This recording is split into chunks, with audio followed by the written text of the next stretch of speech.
tu semilla. Esa es tu siembra.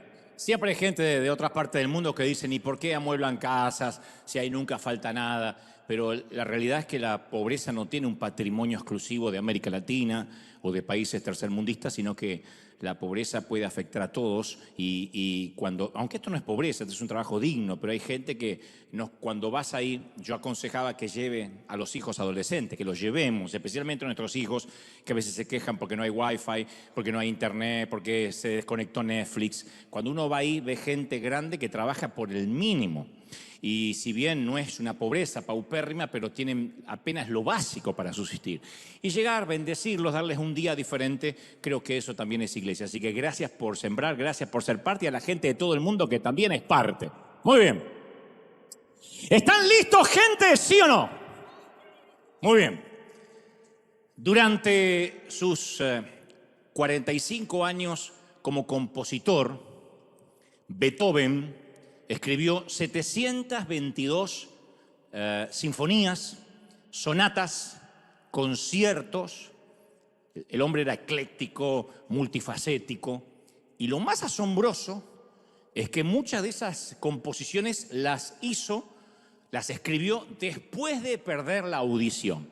Si alguien se acuerda o estudió acerca de Beethoven, recordarán que él tenía un problema serio auditivo. No es que oía poco, quedó literalmente sordo. Y apenas Beethoven se dio cuenta de su sordera, que al principio fue paulatina hasta que no escuchó más nada, quedó devastado y entró en depresión. De manera que pensaba que nunca jamás iba a poder volver a tocar música, componer. Y al ver que no tenía la capacidad de escuchar la música que él mismo creaba, él sentía que la vida no tenía sentido, que tenía que dedicarse a cualquier otra cosa. Pero es músico. Entonces Beethoven se quedó atascado en la primera etapa del dolor, que siempre es la negación. Y dicen que solía tocar el piano tan fuerte hasta que le sangraba los dedos, pero no lograba escucharse. Y finalmente Beethoven aprendió a surfear la ola de la vida. Se colocaba un lápiz en la boca, tocaba muy suave, y de esa manera él podía sentir la vibración de las notas en el movimiento del lápiz que tenía en la boca. Era lo ideal y más vale que no. Yo me pongo un lápiz en la boca, no puedo tocar nada. Bueno, no puedo tocar nada con o sin lápiz. Pero él podía ponerse un lápiz en la boca y sentir la vibración. Y para surfear la vida significa hacer eso, lo mejor que sabemos hacer con lo que tenemos en la temporada que nos toca vivir. ¿Es lo ideal? No, no es lo ideal. Pero es lo que hay. Porque no solo se adaptó Beethoven a su pérdida de audición, sino que corrigió sus melodías con frecuencias más bajas para poder sentirlas. Los músicos saben de esto. Y debido a que no podía escuchar normalmente su propia música, tuvo que escuchar más a su intuición y usar mucho más la imaginación. La novena sinfonía de Beethoven se encuentra dentro de los mayores logros musicales del mundo, del planeta. Y los compositores dicen que es el punto de inflexión sinfónico, que hay un antes y un después. Beethoven era completamente sordo cuando escribió lo que muchos consideran la pieza orquestal más grande jamás escrita. Si hasta ahora solo habías escuchado a Bad Bunny, te recomiendo escuchar a Beethoven. Vas a saber que nunca habías escuchado música. De hecho, cuando compuso la novena sinfonía, dijo, yo la quiero dirigir. Y después que terminó de dirigir, que obviamente todo lo hacía por vibraciones, por las vibraciones del piso, por lo que podía haber, ignoró el estruendoso aplauso, que todos se pusieron de pie cuando terminó la sinfonía, y uno de los músicos le pidió que girara para que él agradeciera la ovación de pie de toda la gente. Él no la había escuchado. Se pudo adaptar y las mejores composiciones fueron después que quedó sordo. O sea, ¿cómo podía ser que Beethoven creara mejor música después de perder la audición? Bueno, un famoso dramaturgo supo decir, a medida que su oído se deterioraba, estaba menos influenciado por las modas, por todo lo que estaba imperando alrededor y más influenciado por las estructuras musicales internas, las que tenía dentro de la cabeza. O sea, la música provenía desde adentro, en lugar de venir desde afuera. En lugar de escuchar las tendencias musicales, salía lo mejor de adentro. Surfear la vida es eso, reconciliarnos con nuestra propia mortalidad y luego vivir a pleno la vida que nos toca, que a lo mejor no es la ideal. Surfear la vida requiere una postura de aprendizaje. No hay alguien aquí que diga, yo nunca tuve problemas. Yo la verdad que tengo la vida de adulto que soñé cuando niño. La mayoría no. Si acaso todos sentimos que hay sueños que nunca se concretaron, nos miramos al espejo y no nos gusta la imagen que nos devuelve. Decimos, yo pensaba hacer otra cosa o hacer otra cosa a esta altura de la existencia. Entonces, ¿Dios puede librarnos de los infortunios? Sí. ¿De las pruebas? Sí. Pero la mayoría de las veces Dios nos libra a través de ellas, enseñándonos algo. El obstáculo no es el enemigo, el obstáculo es el camino lo que nos hace fuerte.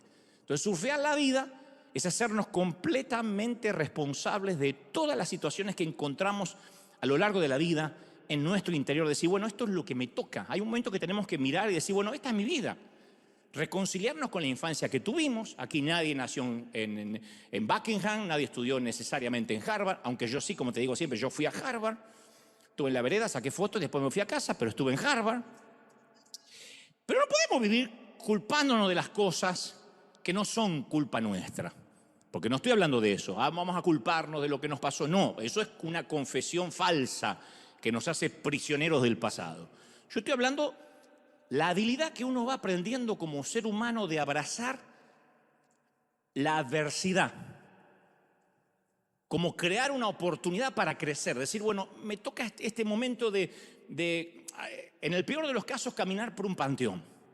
En el peor de los casos, como digo siempre, en vez de besar una mejilla tibia, una frente fría. La muerte de un ser querido siempre nos choquea. ¿Tenemos que vivir el duelo? Claro que sí. Pero ¿podemos aprender algo? ¿O nos vamos a quedar tirados bajo la manta no queriendo vivir más? ¿Aprendemos algo de una pandemia? ¿Aprendemos algo de la sala de cuidados intensivos? ¿Salimos más sabios o más necios?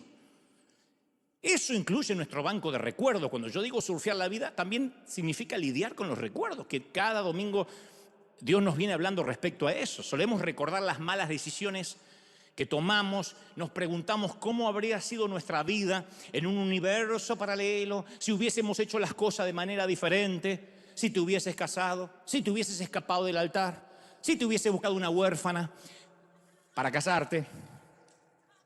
Alguno no entendió, no importa, después le preguntan en casa. No puedo explicar todo. Y nos castigamos por haber sido humanos. No, es que yo no tenía que haber hecho eso, no tenía que haber estudiado lo otro, estudié eso porque mamá quería que yo fuera lo que ella no pudo. Bueno, pero ya está. Seguimos a veces culpándonos por cosas que no fueron nuestra culpa. No obstante, yo sé que resulta difícil sacudirnos el viejo sistema de creencias, que eso que nos formó por años. Frases que nos dijeron los papis, nuestros viejos, que nos dijeron toda la vida y que nos van formando. Pero vivir en el pasado, como digo siempre, no conduce a nada, pero sí sirve para aprender de él y después soltarlo. ¿Qué tengo que aprender? ¿Por qué me pasó?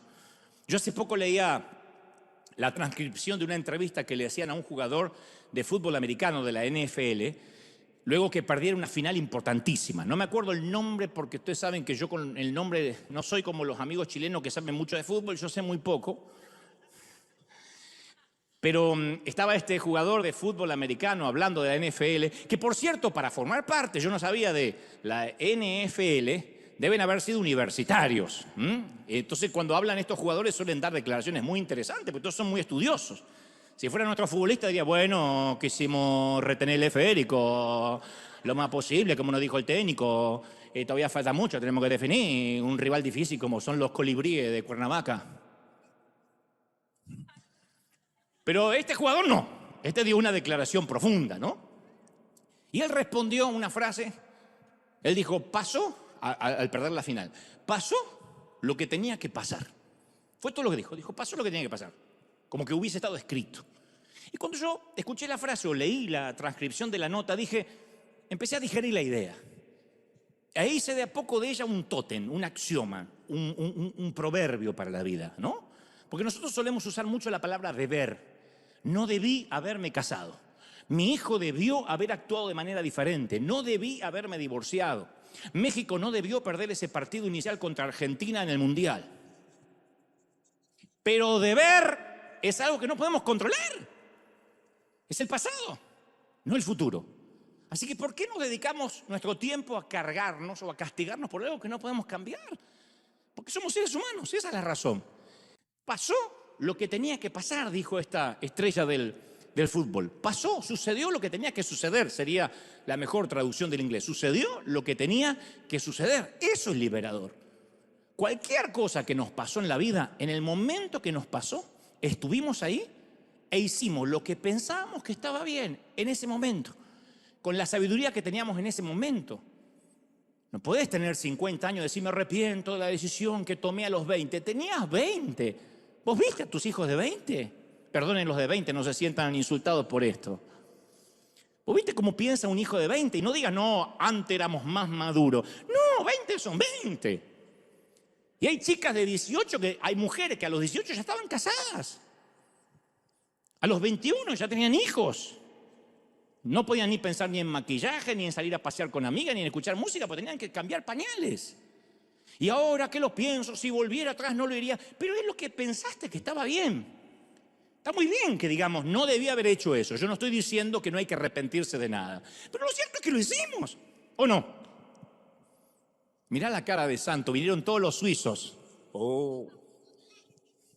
Hicimos lo que pudimos, hicimos lo que creímos, lo que sabíamos hacer en ese momento, como nuestros padres. Nuestros padres nos criaron hasta donde le daba su coeficiente intelectual, su capacidad. Y a juzgar por la manera en que los criaron a ellos, todavía nos criaron bastante bien. Porque si uno empezaba a hurgar y a excavar arqueológicamente, papá, ¿cómo te criaba tu mamá? Te decían unas cosas, yo no sé si tu padre eran así. Pero a mi padre le castigaban, le pegaban hasta los maestros y los padres no se metían. O a mi papá, que a los 12 años lo mandaron a levantar la cosecha descalzo y lo sacaron del colegio. No tuvo opción. Que mi papá alguna vez se le moviera el bigote así diciendo, te quiero, yo tomaba eso como un relajo de amor por la manera y por el contexto de donde venía. Y él decía, ya de viejito, cuando estaba por partir a la eternidad y tomar el último tren a casa, me decía, hijo, yo sé que fui un bruto, yo sé que fui un ignorante, pero yo hice lo que pensé que había que hacer. ¿Qué creen que le dije? Sí, fuiste un bruto, un ignorante, debiste haberme criado y haber leído libros de pedagogía. Pobre, si el viejo no paraba, se partía el lomo para que no faltara comida en casa, ¿qué le iba a poder reclamar? Y le dije, papá, vos hiciste lo que creíste que tenías que hacer, lo que estaba bien. Y eso tiene que ser para nosotros también, para nuestra propia vida. Aceptar eso nos permite abrazar el futuro de una manera diferente. Pasó lo que tenía que pasar. Punto. ¿Fue lo ideal? No. ¿Es lo ideal que Beethoven siga tocando sordo? No. Ahora, tu dolor podría ser más agudo que perder una final. Tu esposo es alcohólico y anoche regresó borracho, otra vez y otra vez. Y las promesas caen en el saco roto y te das cuenta que es un timador cuando te dice que va a dejar de beber. O estás luchando con asuntos graves con tu hijo y te preguntas cómo se metió en ese lío. O tal vez tu padre te abusó y te robó lo más preciado que podías tener, que era la inocencia. Porque es un chasquido de dedo así y una violación, un esposo abusador, un toque prohibido te alteran permanentemente. Especialmente cuando eres un niño o niña. A veces solo unos minutos nos cambian la vida para siempre. Nos van definiendo esas cosas, esos incidentes que nos suceden durante el camino. Estuvimos a minutos de no ser lo que somos hoy en día. O de ser lo que nunca quisimos ser. Unos minutos a solas con alguien y nuestros sueños se vuelven añicos, cenizas. Pasamos a ser una estadística, si es que lo denunciamos, si no, una estadística silenciosa. Ahora, si te pasó algo de esto, estaría justificado. Si me dices, en serio, Dante, ¿cómo voy a decir después de semejante cosa pasó lo que tenía que pasar? No, lo que intento decir, no subestimo tu dolor.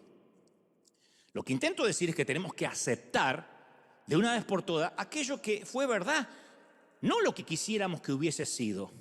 Nos tocó esa familia, nos tocó ese sitio para nacer. ¿Es el sitio que hubiésemos elegido para nacer de haberlo podido? No. ¿Hubiésemos elegido esos padres? A lo mejor no. ¿Esos hermanos? No. Naciste y ahí estabas en un grupo de extraños que te aseguraban que era tu familia. Entonces, si tuvimos un padre lo suficientemente enfermo como para lastimarnos, bueno, en algún momento tenemos que decir, bueno, ese fue mi padre. Decir que no debió haber pasado es decir que hubiésemos deseado ser una persona diferente y no lo fuimos. Ni lo somos, no podemos cambiar quiénes fuimos. También solemos decir, pero Dios debió haber estado allí. Y Dios nos responde, yo estuve ahí. Te sostuve aunque no veías mis brazos. Capturé cada lágrima, nunca estuviste solo. Eso te trajo hasta aquí, que Dios no te dejó. A pesar del problema de la tormenta, de la oscuridad, Dios nunca te dejó, créeme, nunca te dejó, no importa en lo que hayas creído. David expresó esta verdad en el Salmo 139, dijo, ¿dónde voy a huir de tu presencia, Dios? Si yo me voy hasta los cielos, ahí estás. Si me pongo él dice, mi estrado en el infierno, hasta ahí vas. Si tomare las alas del alba o me fuera al extremo del mar, hasta allí estará tu mano y me guiará, dijo David. Donde vaya, no importa lo que haga. Su fidelidad es inherente a lo que hagamos. Ahora, yo quiero que entendamos esto. Yo no estoy tratando, insisto, de subestimar tu dolor. Lo que trato de decir es que para sanarnos hay que sacar a veces el dolor del escondite, hay que hacer una búsqueda arqueológica y reconciliarnos con lo que fuimos, con lo que nos pasó. Nadie se para en un altar ante un pastor, un rabino o un cura o va a que lo casen para estar pensando que luego estará en una corte peleando por la tenencia de los hijos. Nadie lo hace. Nadie dice, bueno, este va a ser el primero de mis matrimonios, después voy a tener unos 5 o 6 para probar, el séptimo me va a salir bien. Nadie. La vida va pasando. No es lo que hubiésemos elegido. Entonces tenemos que hacer las paces con lo que pasó para poder dejarlo atrás y avanzar. De otro modo nos vamos a poner en situaciones donde vamos a salir heridos una y otra vez, porque pensamos que las personas deberían ser diferentes, que la vida tendría que ser diferente a como la estamos viviendo. Entonces hay un momento que la madurez nos lleva a decir, tengo que dejar atrás todo lo que debió haber sido y aceptar lo que fue. Yo hubiese querido esa familia, a lo mejor no, pero tal vez no sería quien soy de no haber tenido esos padres europeos. Un papá alemán, como siempre cuento, hipertérrito, que no hablaba. Una mamá inglesa frustrada porque había dejado la carrera de actriz por seguir a mi papá. Y que lo único que me decía ella era, algún día de antecito te vas a destapar. Como los tarros de mermelada, te vas a destapar. Y yo con mi síndrome de Asperger, con todos los problemas que tenía, yo confiaba en lo que esa mamá me decía, pero no me aportaba mucha cuota de criterio, no sé, de sabiduría, porque eran limitados. Entonces yo hubiese preferido haber nacido en otro sitio, capaz que sí, pero no sería quien soy. A una anciana una vez le preguntaron cuál era el versículo favorito de la Biblia para ella, y ella dijo la palabra que se repite 463 veces. ¿Cuál es? Y aconteció. Vieron que la palabra y aconteció ¿qué? Y aconteció que Jesús, y aconteció. Y ella dijo, porque cada vez que viene un problema, yo sé que no llega para quedarse, solo acontece. Aconteció. Y entiendo, dice la viejita, que esta temporada, sea cual sea, no vino para quedarse. Isaías 43, 18 dice, no te acuerdes de las cosas pasadas, ni traigas a memoria las cosas viejas. Yo haré cosas nuevas y pronto saldrán a luz. Aconteció. Esto también pasará. ¿Sí o no? Aconteció. Aconteció que me tocó una temporada en el hospital. Aconteció que la suegra vino a comer a casa. Aconteció. Dicho esto, te cuento. El neurocirujano, doctor Penfield, exploró el cerebro y descubrió en 1.300 y tantos pacientes, creo que 1.312 o 1.315 pacientes, que sufrían de ataque de epilepsia, descubrió algo muy particular. Meticulosamente este doctor estudió el cerebro humano utilizando un instrumento que se conoce en la neurociencia como el disector Penfield. Entonces, con una descarga eléctrica muy suave, que casi es imperceptible al cuerpo, estimuló distintas partes del cerebro de estos pacientes y descubrió que ellos, cuando pasaba la corriente eléctrica, muy suave, insisto, tenían recuerdos muy vívidos del pasado. Por ejemplo, una paciente recordó todas las notas de una sinfonía que una vez había como público oído en un concierto muchos años antes. Se estimuló el lugar 30 veces y todas las veces recordó cada nota, cada nota. Otra paciente recordó estar sentada de niña en una estación de tren y pudo describir cada vagón con la gente que había en cada vagón que pasaba por el ojo de su mente. Entonces los recuerdos no solo eran extremadamente detallados, sino que tenían algunos hasta recuerdos previos al momento que estuvieron conscientes, antes de los 3, 4 años de edad. previos. El famoso uso de razón que uno empieza a tener. Antes del uso de razón empezaba a tener recuerdos, inclusive cosas que habían pasado al año y medio. Y el doctor Penfield concluyó que cada imagen, cada sonido, cada olor, alguien está aquí y de pronto el olor le recuerda a algo o a alguien. Bueno, parece que soy el único anormal que siente el olor y dice, yo paso por una casa y siento el olor a fritura y me acuerdo de las milanesas o la carne empanizada de mi mamá. No te estoy hablando de, llegó mi marido, no, te estoy hablando de el olor de un lugar particular. Y él dijo, el olor, la experiencia, el sonido, de alguna forma está grabado en el disco rígido interno de cada persona, en la corteza cerebral. Así es como funciona, lo descubrió este doctor. Entonces, cuando oímos una canción o vemos una imagen, se traza una línea llamada engrama sobre la superficie de la corteza cerebral. Queda trazada. Si oímos la misma canción muchas veces, se traza esa línea. Es como subrayar y subrayar y subrayar y subrayar una hoja una y otra vez. El engrama se va haciendo más profundo. Con cada repetición, el recuerdo se incrusta con más profundidad hasta que esa canción, esa imagen o ese olor queda grabada para siempre en la corteza cerebral. Entonces, nuestra capacidad de recordar el pasado, eso que te estoy contando, el engrama, es un don de Dios, pero viene con una advertencia. No siempre recordamos las cosas con exactitud. La memoria es subjetiva, es selectiva. Entonces, como tal, puede ser una bendición o puede ser una maldición. Hay cosas que a lo mejor estás recordando que deberías olvidar. Y hay cosas que estás olvidando que deberías recordar. A veces intentamos olvidar momentos dolorosos, pero ahí está el engrama trazado una y otra vez. Y nos vamos llenando de resentimiento. Entonces uno tiene que adueñarse del pasado o el pasado se adueña de uno. Y lo peor es que nos termina hipotecando el futuro. Nos arruina el futuro porque hay gente que dice, no puede ser, mi marido me engañó, no puedo perdonarlo. Ay, ¿cuándo fue? Hace 47 años. No, sí, pero puede ser, mujer de Dios. Ahí cuando decís, llévatela, señor, que está usando de oxígeno. No puede ser.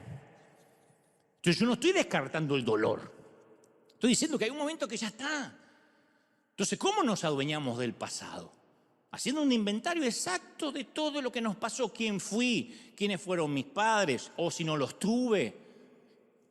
La falta de amor, los abrazos que me faltaron, que me escasearon, sin escondernos nada. No podemos decir, ya está, ahora soy cristiano y la vieja vida pasó. No, porque si no, queda grabado en el engrama y nos hace resentidos. Y repetimos el patrón con nuestros hijos.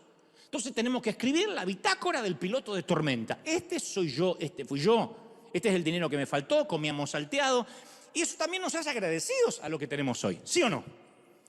¿Cuál es ¿Cómo se produce el agradecimiento? Viendo todo lo que alguna vez no tuvimos.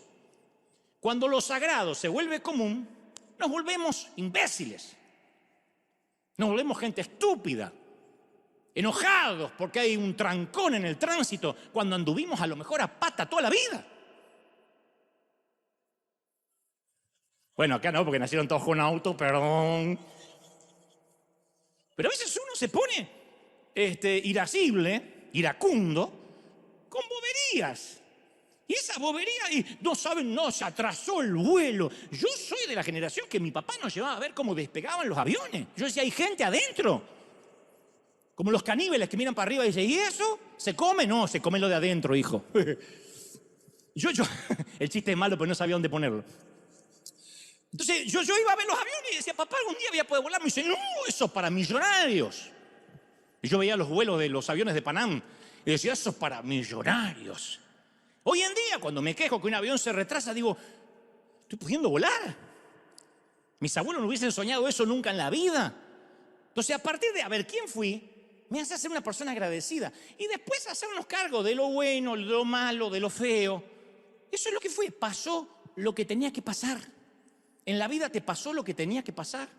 Capaz que no somos responsables de lo que nos pasó, pero sí de la manera que reaccionamos a lo que nos pasó. Dos personas pueden estar frente al mismo obstáculo. Un diagnóstico complicado, un divorcio triste, la muerte de un ser amado. Y sin embargo, las personas que lo atraviesan lo hacen de maneras muy diferentes. Como esos dos gemelos, hijos de un alcohólico que los vivía pegando. Uno de ellos se hizo alcohólico. Le preguntaron por qué y dijo, bueno, porque mi papá era alcohólico. El otro no probó nunca una gota de alcohol. Le preguntaron por qué y porque mi papá era alcohólico. Entonces una persona se adueña de su dolor, mientras que la otra es atrapada por ese mismo dolor. Una persona se vuelve mejor, saca la mejor versión de sí, la otra se vuelve amargada, resentida. ¿Cuál es la diferencia? Surfear la vida, barrenar la vida con la tabla que nos tocó, con la tabla de surf que nos tocó. ¿Hubiese sido diferente de haber escrito nuestro guión? Sí, pero el guión lo escribió Dios por alguna razón. Lo que nos pasó nos hizo la persona que hoy somos. Joseph Merrick nació en Leicester, Inglaterra, en el 1862. Y pocas personas han sufrido más deformidades que él. Sus 10 dedos eran inútiles. Su cabeza deforme era como la circunferencia de la cintura de un hombre. Fue uno de los casos más famosos. Su boca torcida hacía que su habla fuera incomprensible. No podía decir nada coherente. Su brazo derecho medía el doble de su brazo izquierdo. Las piernas amorfas apenas sostenían el peso. Y en el siglo XIX de Inglaterra había una manera perversa de entretenimiento, los circos que tenían exhibiciones humanas de fenómenos. Y Joseph Merrick era la atracción principal. El circo donde actuaba era muy famoso porque se lo conocía como el hombre elefante.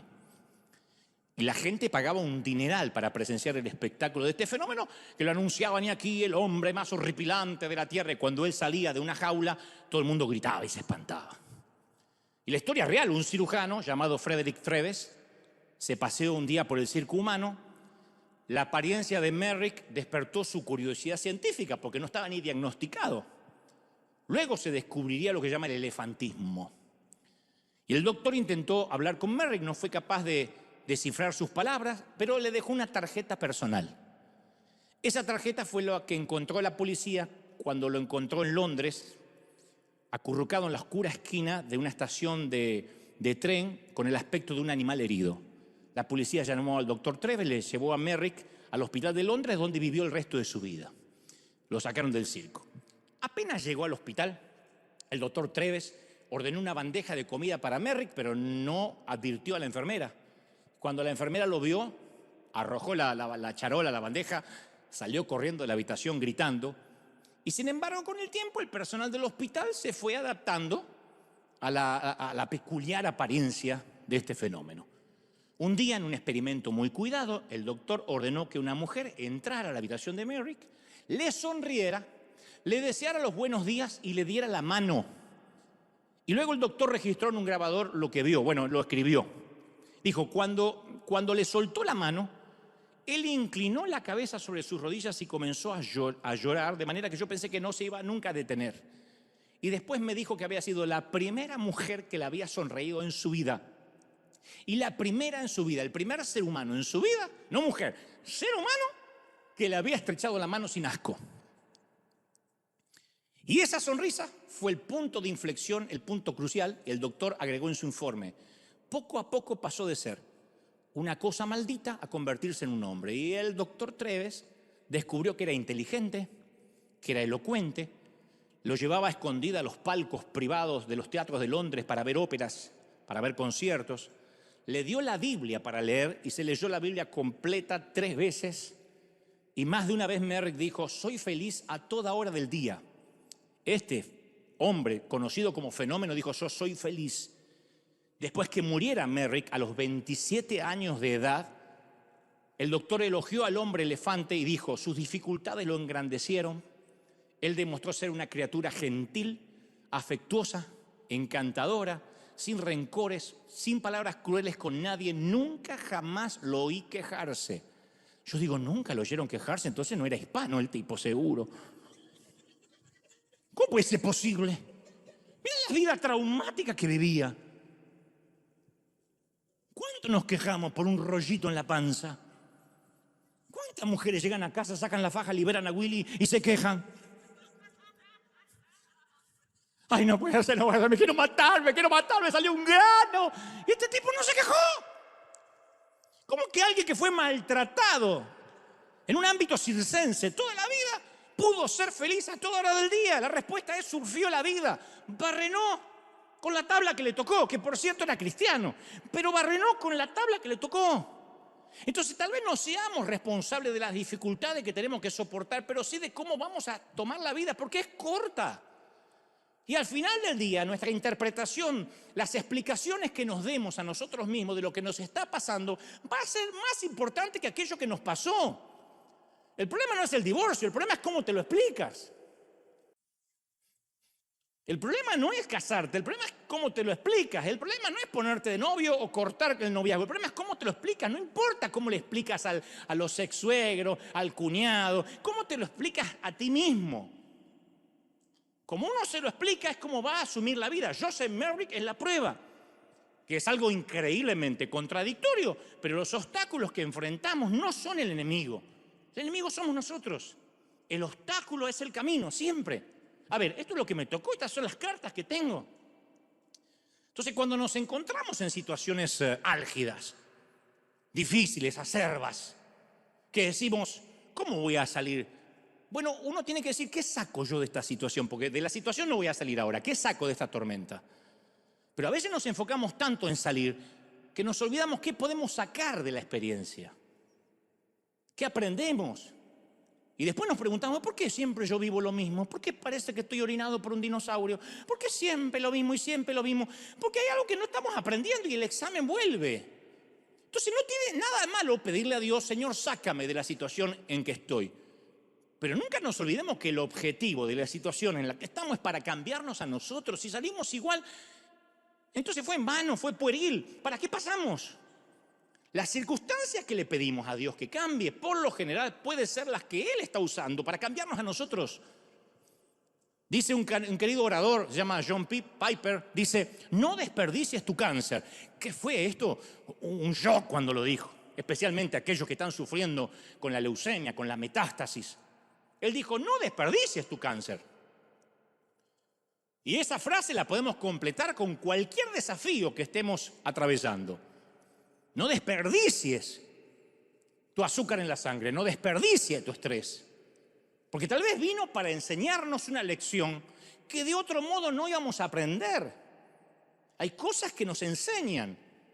Yo digo siempre, aquel que sintió el aroma fétido de la muerte, aquel que estuvo realmente entubado durante la pandemia, muy difícil que esa mujer o ese caballero después hagan un escándalo porque las miguitas cayeron de la mesa.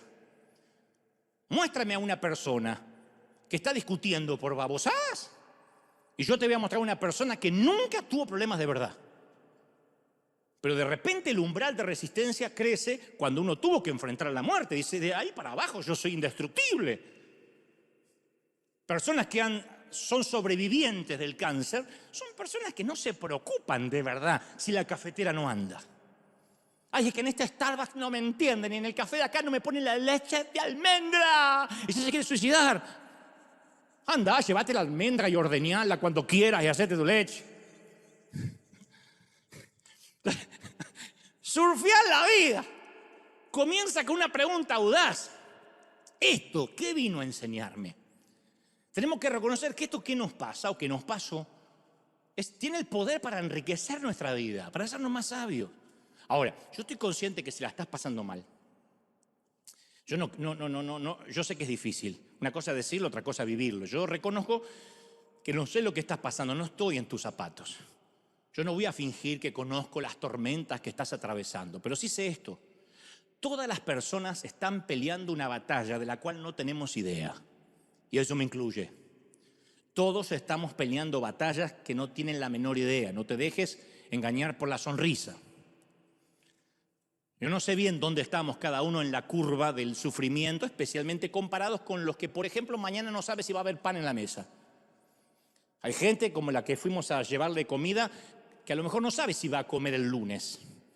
Y en la curva del sufrimiento nos ganan. Pero es subjetivo el sufrimiento, ¿viste? Es como los recuerdos.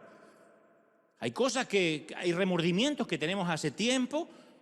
Todos tenemos remordimientos como todos los padres que conozco. Siempre pensamos que podemos ser mejores padres. Todos tenemos pozo de tristeza como todos los hijos que conozco. Siempre pensamos que pudimos haber sido mejores hijos. Algunos caminamos por el valle de sombra y de muerte más de una vez y tenemos pruebas emocionales que lo certifican, gente. ¿Pasaríamos esas épocas otra vez? No, pero caramba, que nos enseñaron. Caramba, que nos hicieron fuertes, resilientes. Pero al igual que las heridas físicas y las heridas emocionales no se sanan por completo, se infectan. Si intentamos esquivar el dolor, en algún momento va a ser cortocircuito con nuestro alma, en algún momento. Siempre. De algún modo hay que aceptar la nueva normalidad. ¿Qué nos tocó? Uy, soy papá soltero. Uy, soy huérfano. Yo pensé que los sentimientos de orfandad uno los sentía cuando niño. Pero hace poco despedí a mi papá con 90 y tantos años y sentí la sensación de orfandad, de volver a la Argentina y no tener a mis padres. Yo pensé que eso no se sentía a determinada edad. No puedo decir, yo quisiera que mi padre esté vivo, porque no puedo cambiar lo que pasó. Sin embargo, me adapto a esa nueva normalidad. ¿Cuál es la buena noticia? Que 1 Tesalonicenses 4:3 dice, nosotros nos afligimos, pero no nos afligimos como los que no tienen esperanza. Yo tengo la esperanza de reencontrarme con mi padre. Yo tengo la esperanza de decirle a mi vieja, me destapé, vieja, me destapé. Vos sabés, como el tarro de mermelada.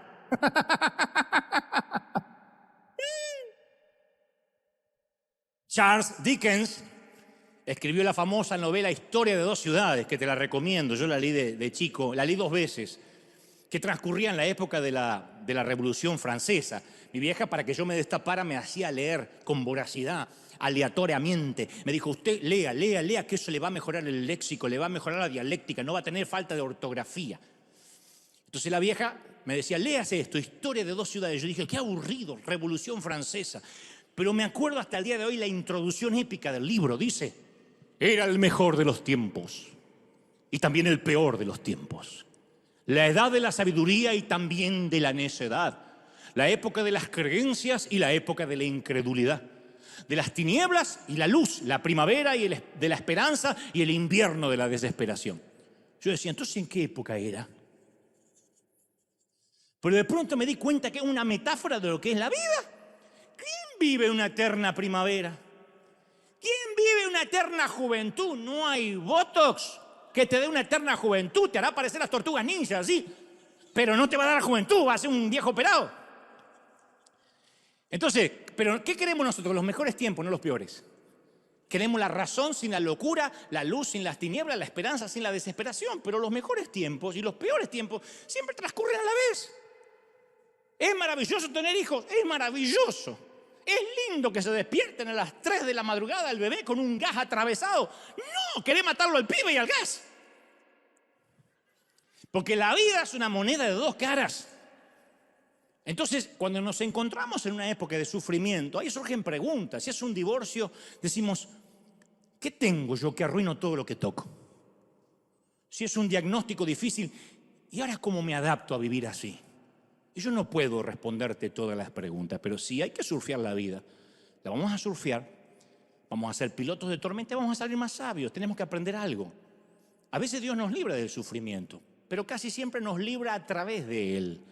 ¿Por qué? Para que podamos entender a otros, ayudar a otros. Surfear la vida es reconocer que las cosas son así y entonces uno no juzga tan rápido. No levanta dedos crispados diciendo, mirá, ¿qué es lo que le pasó? Fíjate aquella, porque lo vivimos, mordimos el polvo.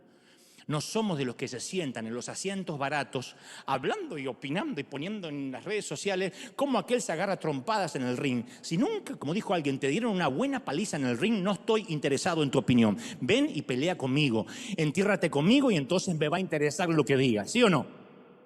Ahora, tenemos que adueñarnos de lo que nos pasó, sin dejar que eso se apodere de las emociones. La síntesis de la famosa oración de la serenidad, escrita por Reinhold Niebuhr, que dice, concédeme Dios, la conocen, ¿no? Serenidad para aceptar las cosas que no puedo cambiar.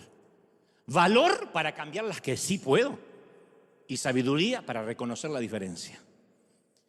Entonces tal vez no sea nuestra culpa, pero eso no cambia el hecho de que no vamos a elegir cómo vamos a reaccionar a lo que nos pasó. Hace 20 años atrás, yo estaba haciendo un espectáculo teatral en un teatro, valga la redundancia, de Buenos Aires, llamado Teatro Astros, en Argentina, a principios del 2002, 20 años atrás. Ustedes no habían nacido. Y en una escena yo peleaba con dobles de riesgo al inicio, caí mal y me rompí 5 ligamentos de mi hombro derecho. Y el cirujano me dijo, si no te operás, en unos años vas a perder calidad de vida. Y yo le dije, ¿pero qué? ¿Mañana, pasado, en 2 años? Me dice, no, ahora no vas a sentir nada porque sos joven. Pero de acá a 20 años te va a costar levantar el brazo derecho. Yo le dije, 20 años, tengo 34. ¿Quién sabe si voy a estar vivo para el 2022? 20 años, no. Mirá que 20 años pasan rápido para usted, que va a estar muerto. En el 2022 van a fabricar hombros aleatorios nuevos. Me los voy a cambiar todos los días.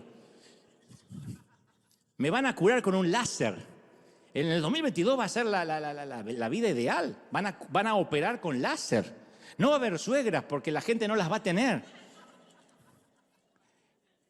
Y ahora tengo que enfrentar la normalidad. Pasaron 20 años y la normalidad nueva mía incluye a veces el ibuprofeno.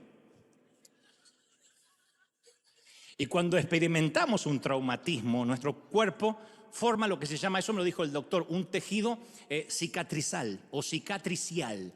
Un tejido cicatricial. Yo dije, ¿qué es un tejido cicatricial? Me dice, bueno, a diferencia de nuestro tejido original, el cicatricial se desarrolla, me dijo, en patrones aleatorios. O sea, vas a perder funcionalidad del brazo, vas a perder flexibilidad, fuerza en el hombro.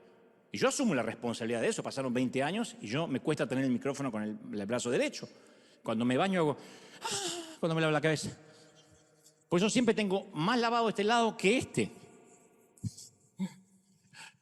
Y bueno, pero no hice lo que el fisioterapeuta me dijo que hiciera. Y él me dijo, si no te operás, el tejido cicatricial va a envolver los ligamentos rotos como una suerte de grasitud, de grasa. Y eso se vuelve el eslabón débil en la cadena cinética. O sea, en lugar de distribuir la tensión uniformemente entre los músculos, mirá que por la misma ofrenda estás aprendiendo fisiología. Los tejidos cicatriciales producen una tensión dolorosa. O sea, si es una grasitud que trató de... El cuerpo es noble, dijo, vamos todo para ahí porque este ganso no se va a operar. Así que vamos a meter grasa. Bueno, lo mismo pasa con los traumas emocionales y espirituales. Formamos tejidos cicatriciales aleatorios alrededor de las viejas heridas. Y pensamos que si no pensamos de eso, eso se va a ir. Pero las heridas tapadas nunca curan bien, nunca. Y vamos a perder funcionalidad emocional.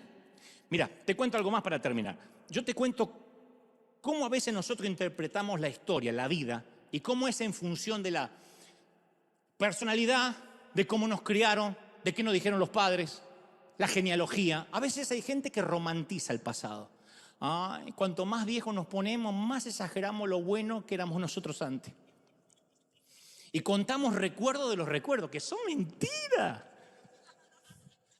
Yo tenía un tío, yo te conté que decía, no sabés cómo estaba en Vietnam. Y las granadas enemigas explotaban alrededor. Yo un día dije, ¡bueh! Y salí a matar a todos. Y la abuela decía, cállate que ni siquiera fuiste al servicio militar. Pero, y no era mentiroso, no estaba convencido que había estado. Porque cada vez que lo contaba le agregaba una línea más al engrama, hasta él pensó que estaba. Tenía otro tío que decía, las mujeres morían por mí. Tenía 1000 en una fila. Vos mirabas con quién se casó y le decía, ¿en serio?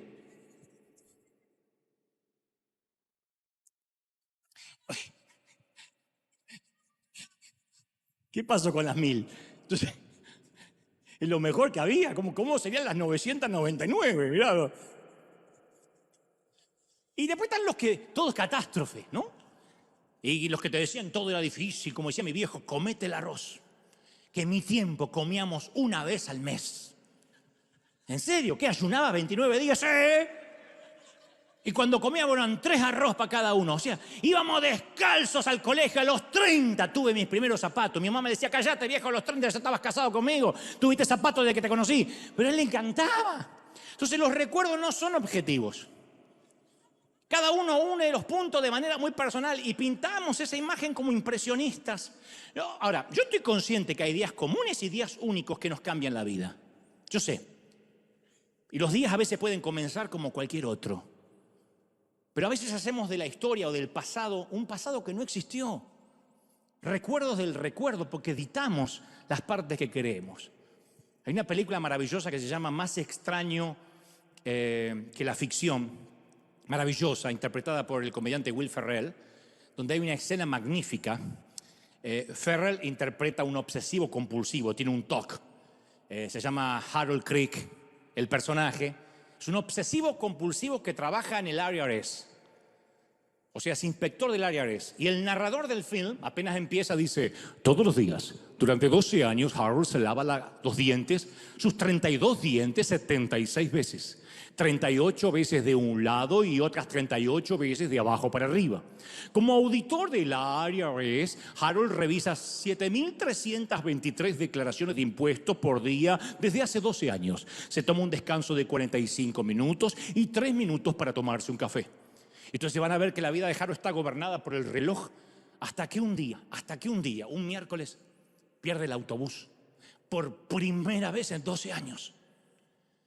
Y el narrador del film dice: y ese fue un día extraordinario, porque a partir de ahí sería recordado por Harold por el resto de su vida. Y a mí me encanta la siguiente línea del narrador: Harold solo pensó esa mañana que sería un miércoles más. Yo me adueñé de esa frase, me encanta porque la amo, porque yo he tenido esos días comunes. Digo siempre que la vida no es un aniversario de bodas, una graduación, un funeral, un cumpleaños. La vida no son las fotos de Instagram. La vida son días comunes enlazados con otros días comunes, y eso termina siendo el collar de una buena vida. Lo cierto es que hay días comunes que cambian nuestra existencia para siempre. Puede ser un miércoles como Harold o un lunes. Yo recuerdo un lunes en particular donde mi vida cambió tal como la conocía. El lunes que Danny Darling, nuestro querido pastor ejecutivo, y este servidor estábamos deprimidos, tomando la Corona, una cerveza Corona, literalmente hacía un calor y estábamos así, sin ganas de orar, porque habíamos perdido la arena. Y ese lunes el presidente del banco a las 9:05 llama y le dice: Daniel, no me preguntes por qué, solo sé que ustedes no tienen la capacidad para pagar el arena y mucho menos tienen la historia crediticia para comprar un edificio así. Pero anoche no pegué un ojo, di vueltas toda la noche, y hoy mientras desayunaba sentí una voz que tenía que hacer algo aunque peligre mi puesto. Voy a prestarle los millones, el banco va a prestarle los millones que necesitan para comprar la arena y no tengan que depender de nadie más. ¿Dejamos la Corona? Nos pusimos a orar como corresponde y no fue un lunes más. Lo peor es si hubiésemos estado orando antes y para celebrar agarramos la Corona, pero acá fue al revés. Y ese día aprendí que Dios puede hacer en un solo día más lo que podemos hacer nosotros en toda una vida. Y hoy podría ser uno de esos domingos. Un domingo que pensaste que iba a ser un domingo más. Alguien tiene que aplaudir más que eso. Un domingo que pensaste que iba a ser un domingo más. Un trauma no es igual para todos. La sanidad no funciona igual para todos. Hay que confesar el dolor. Es decir, yo tuve un día en que mi vida cambió tal como la conocía. Para bien o para mal. Un 9/11. Y no hay que ir solo al problema visible. Hay que llegar a la raíz. Uno de los milagros más extraordinarios de Jesús fue cuando se acerca a un hombre que no dio un paso en 38 años. Y Jesús le hace una pregunta que parece insensible. Lo mira y le dice: ¿de verdad quieres ser sano? Parece insultante, 38 años no puede caminar. Pero a lo mejor el tipo quiere un bastón blanco. A lo mejor el tipo quiere unas muletas. A lo mejor el tipo quiere una silla de ruedas. Porque muchos prefieren sentir lástima por sí mismos. Conozco gente que preferirían morir antes que cambiar. Ni siquiera Jesús te puede cambiar si no quieres hacerlo. Y para poder cambiar el guión de nuestra vida, tiene que ser mayor el dolor de estar igual que el dolor de cambiar. Entonces Dios puede librarnos en un solo día, hoy domingo, para siempre. Pero uno tiene que querer estar sano. Decir: yo quiero cambiar, yo necesito cambiar. De acuerdo con los psicólogos, nacemos con 2 miedos. El miedo a caernos y el miedo a los ruidos fuertes. Un bebé tiene esos únicos 2 miedos de nacimiento. Por eso llora.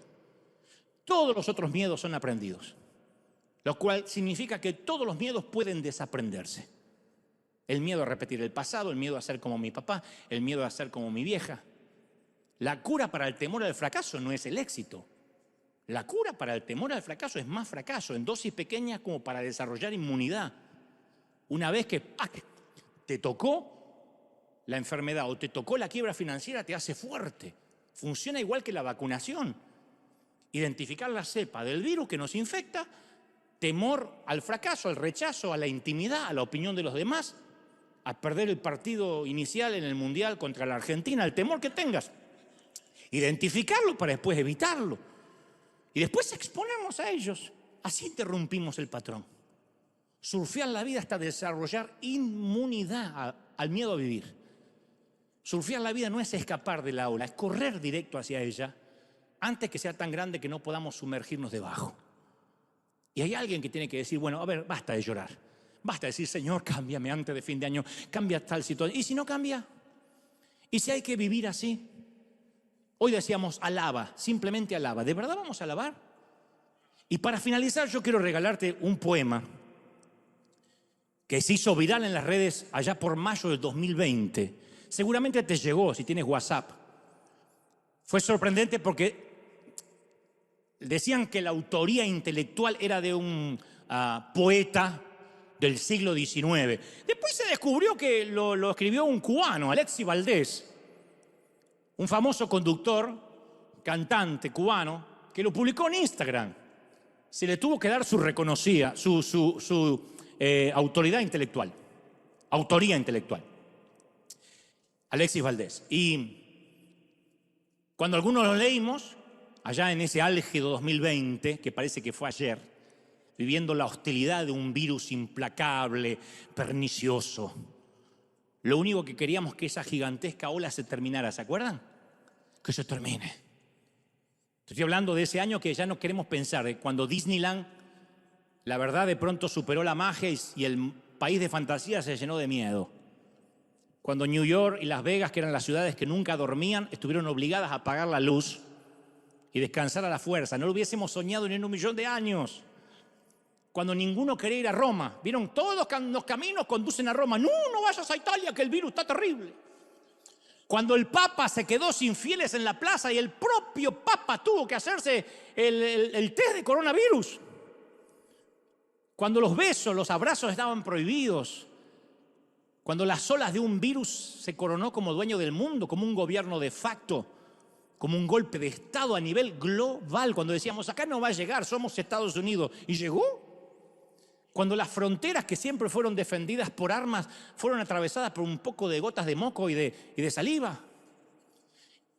Y por fin hubo equidad en el mundo porque el virus se repartió por igual. Se enfermaron desde Tom Hanks hasta el homeless que vive bajo el puente.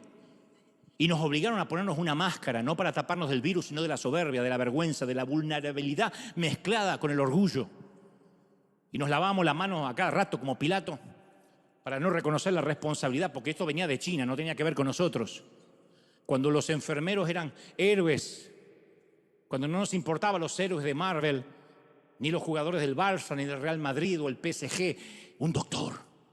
Cuando un hospital era más urgente que un misil, cuando se apagaron las luces de los estadios, se cerraron las iglesias, cuando no nos pudimos ver por año y medio, cuando se terminaron los encuentros masivos, cuando nos enteramos que dicen por allá en Asia Oriental un chino se comió un murciélago y antes que fuera a hacer la digestión ya todo el mundo estaba temblando de miedo. Y ese año aprendimos a surfear. Ese año aprendimos a surfear la ola. ¿Qué nos quedaba? Ni modo. ¿Qué podíamos hacer? ¿Quién podía decir, yo no creo en eso? A ponerte la máscara porque no entras ni al mercado. Y entonces, muy atinado y diáfano, el magnífico devenido en poeta Alexis Valdés escribió allá en mayo de 2020 algo así como: cuando la tormenta pase y se amansen los vientos y los caminos y seamos sobrevivientes de un naufragio colectivo, con el corazón lloroso y el destino bendecido, nos sentiremos dichosos tan solo de estar vivos. Y le daremos un abrazo al primer desconocido y alabaremos la suerte de conservar el amigo. Y entonces recordaremos todos aquellos que perdimos y de una vez aprenderemos todo lo que no aprendimos. Y ya no tendremos envidia porque todos habrán sufrido. Ya no tendremos desidia, seremos más compasivos. Valdrá más lo que es de todos que lo que jamás conseguido. Seremos más generosos y mucho más comprometidos. Entenderemos lo frágil que significa estar vivos. Sudaremos empatía, gente, por quien está y por quien se ha ido. Extrañaremos al viejo que pedía un peso en el mercado, que nunca supimos su nombre y siempre estuvo a tu lado. Y quizás el viejo hombre era Dios disfrazado, pero nunca preguntaste el nombre porque estabas apurado. Y todo será un milagro, y todo será un legado, y se respetará la vida que hemos ganado. Cuando la tormenta pase, le pido a Dios, apenado, que nos devuelvas mejores como nos habías soñado. Con la misma pandemia y el mismo virus, muchos se hicieron más solidarios y otros más egoístas. Algunos no cambiaron en nada, otros cambiaron un poco y otros siguen siendo iguales, vomitando su diarrea verbal en las redes porque no hay pandemias que les quite el doctorado en imbecilidad. Fue la misma ola que le enseñó a algunos y fue fatal para otros. Una persona se adueña de la ola mientras que la otra en las antípodas está atrapada por la misma. ¿Cuál es la diferencia, gente? Surfear la vida. Lo que nos pasó nos hizo la persona que hoy somos. Damas y caballeros, vamos a pedirle a Dios que nos dé la gracia para barrenar la ola que nos tocó con la tabla de surf que la vida nos dio. Y vamos a bendecir que estamos vivos. Vamos a bendecir que estamos vivos. Dale el mayor aplauso de la historia. Arriba, arriba, arriba, arriba, arriba, arriba. No. Alguien tiene que aplaudir más que eso. Arriba, arriba, arriba, arriba, arriba. Dale un aplauso maravilloso. Si crees que Dios te habló.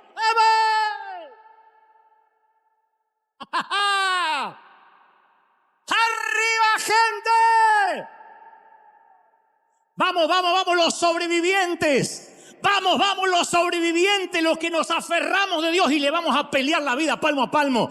Di como Rocky Balboa, no escucho la campana, no te entregues todavía, no te rindas. ¡Jeje!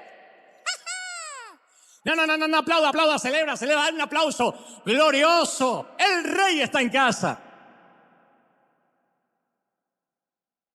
Seas católico, musulmán, ateo, agnóstico, no sé, lo que hayas creído hasta ahora, me encantaría que te unas y junto con Rivera Arena repitas conmigo esta oración. Di conmigo, Señor Jesús, entra en mi corazón, fuerte, perdona mis pecados, ayúdame a ser mejor, a surfear la vida, a ser mejor persona, perdóname, anota mi nombre en tu libro, llévame contigo cuando sea mi hora. Perdóname y dame una oportunidad. Amén y amén. ¡Qué maravilloso, gente! ¡Ja, ja! ¿Pueden sentirlo? El rey está en casa, ¿lo pueden sentir? Como aquí. Nos quedan unos minutitos más y queremos despedirnos con una canción maravillosa que le voy a pedir a nuestro querido visitante que estuvo conmigo. No es una visita, ya va a ser nuestro, lo van a ver muy seguido. A mi querido Roberto Petinato, que toque ahora su saxo en una canción que se llama Cuando levanta mis manos. Mientras tanto yo voy a decirle a todo el resto del mundo, gracias por estar ahí, gracias firme como talón de oso. Vamos a despedirlo con un fuerte, fuerte aplauso.